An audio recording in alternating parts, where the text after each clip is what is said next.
Welcome into the Recap Rush Hour for Monday. It is August 25th. I'm David Kaplan. It's brought to you by our great partners at the Chicagoland and Northwest Indiana Chevy dealers. They are the official truck partners of the Chicago Bears. Let's get into it. Cut down day is tomorrow, but moves have already started league-wide. We have an extension to report, lots of NFL news. It's also brought to you by our great partners at Tasty Trade. Stocks, crypto, futures, options, whatever you trade, you should do it at tastytrade.com. First, ESPN put their Panel of Experts column out today. They do it every year to name the top 100 players currently in the NFL. The Eagles, no surprise, had 10 of the top 100. The Bears had 2. Joe Tooney at number 64, and Jalen Johnson checks in at 68th. Chiefs quarterback Patrick Mahomes, number 1.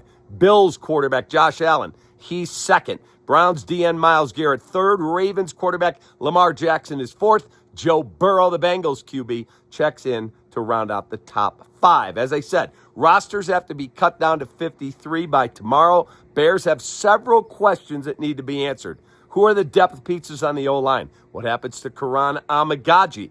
Who gets the last spot in the wide receiver room? I would give it to Jade Walker. We'll see what the Bears do. How many running backs do they keep? And how many new players do they grab that are released by other teams? Give me your thoughts, because it's our Ankin Law question of the day. 312-6 million for the best personal injury attorney in Illinois, the award-winning Howard Ankin. Go to ankinlaw.com. Biggest roster battle for you for the Chicago Bears. Biggest or toughest decision. If you were the GM, what would you do? Put your thoughts right here. Best response, you'll get a gift card to Loom Almati's. Try that new basil pesto pizza. That thing is fire. Again, loomalmatis.com for a location near you. Cubbies fresh off a sweep of the Angels in California, off until Tuesday night when they open a 3-game set with the Giants in San Francisco. Cubs picked up 4 games in 6 days against the Brewers. Of course, they played them and won 3 out of the 5 in Chicago, and then the sweep this weekend while the Brewers were losing 2 of 3 to the Giants in Milwaukee.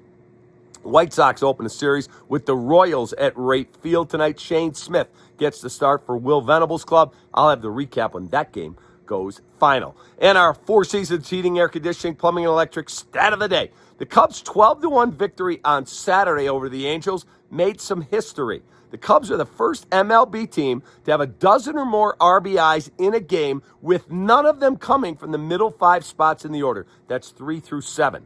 The last time that happened, all the way back in 1979 when the Royals turned the trick at Oakland, September 21. Commanders wide receiver Terry McLaurin, that hold-in is over.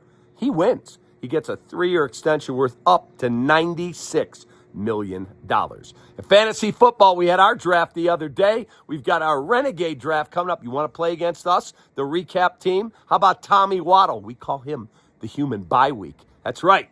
Tommy's got a team and a league. It's all at recap.renegadefantasy.com. $5,000 first prize to the winner. Recap.renegadefantasy.com. Have a great rest of your day. Flying home from Colorado, man, it's gorgeous out here. Have a great rest of your Monday, a great start to your week. Don't forget, next Tuesday, the schedule moves at ESPN 1000. Hoodie and I, 6 to 9 rather than 7 to 10. Carmen and Yurko, 9 to noon. Take that.